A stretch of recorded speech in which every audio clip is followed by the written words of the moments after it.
जब यजीद बिन मावी ने हुकूमत संभाली तो उसने मदीना के गवर्नर वलीद बिन अतबा को हुक्म दिया कि फौरन इमाम हुसैन अलैहिस्सलाम से बैत ली जाए, वरना सख्त इक़दामात किए जाएं। वलीद ने इमाम अलैहिस्सलाम को रात के वक्त खुफिया तौर पर बुलाया ताकि इमाम पर दबाव डाला जा सके।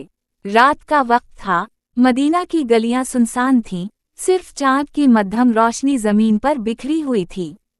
वलीद का महल चिरागों की रोशनी से जगमगा रहा था, लेकिन अंदर खौफ और साजिश की फिजा थी। इमाम हुसैन अलैहिस्सलाम जानते थे कि इन्हें बिलावजह रात के वक्त क्यों बुलाया गया है, इसलिए आपने अपने साथ बनी हाशिम के कुछ बहादुर नौजवानों को भी ले लिया और फरमाया, अगर तुम मेरी आवाज़ बुलंद सुनो तो अंदर आना, मैं किसी बातिल के सामने सर नहीं झुकाऊंगा। जब इमाम हुसैन अलैहिस्सलाम दरबार में दाखिल हुए, वलीद ने अदब से पेश आने की कोशिश की और कहा, हुसैन, यजीद तख्त पर बैठ चुका है, तुम्हें बैत करना होगी, यही बादशाह वक्त का हुक्म है। इमाम अलैहिस्सलाम ने बड़ी हिकमत और दलीरी से फरमाया, ए वलीद, हम अहले बैत को अल्लाह ने नबुवत और अमामत के लिए मुंतखब किया है। यजीद जैसा फासिक, शराबी, जालिम इंसान खिलाफत के काबिल नहीं, मैं उसकी बैत हरगिज नहीं करूँगा।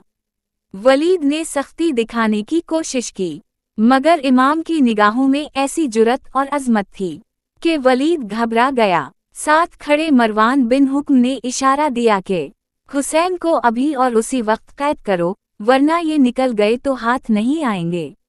लेकिन इमाम हुसैन अलैहिस्सलाम ने बुलंद आवाज़ में अपने साथियों को बुलाया। वो सब महल के दरवाजे पर मौजूद थे। दरवाज़ा खलते ही अब्बास अलमदार और दीगर नौजवान अंदर आ गए। वलीद और मरवान सहम गए। इमाम अलैहिस्सलाम ने फरमाया, हम अहले बैत कभी जुल्म के आगे नहीं झुकते, ना ही अपनी इज्जत नफ्स बेचते हैं। इसके बाद इमाम अलैहिस्सलाम दरबार से बाहर तशरीफ़ ले गए और यजीद की बैत से इनकार कर दिया। यही इनकार करबला के अजीम मरके की बुनियाद बना, जिसने हक़ और बातिल को हमेशा के लिए जुदा कर दिया।